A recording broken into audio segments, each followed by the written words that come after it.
అందుకే పెద్దవాళ్ళు ఒక మాట చెప్తారు, నీ జీవితం పండాలి అంటే నీకు పూజ వచ్చా రాదా వదిలేయి, నీకు వేదం తెలుసా తెలీదా వదిలిపెట్టేసేయి, నువ్వు ఉపనిషత్తులు చదువుకున్నావా చదువుకోలేదా వదిలిపెట్టేయి, రామాయణ భారత భాగవతాలు తెలుసుకున్నావా లేదా వదిలిపెట్టేయి, దక్షిణామూర్తి యొక్క మూర్తిని చూస్తూ కూర్చోవడం నేర్చుకో, అదొక్కటి నేర్చుకో చాలు.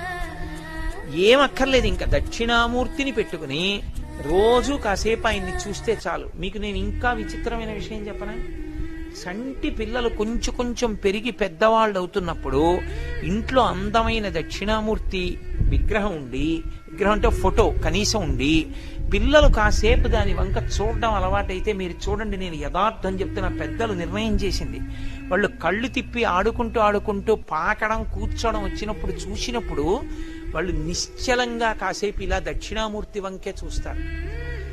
పిల్లలు చిన్నతనంలో దక్షిణామూర్తి వంక అలా ఎదురుగుండా కూర్చుని చూస్తే 2 ఫలితాలు వస్తాయి. అపమృత్యు దోషం పోతుంది, సరస్వతి కటాక్షం కలుగుతుంది.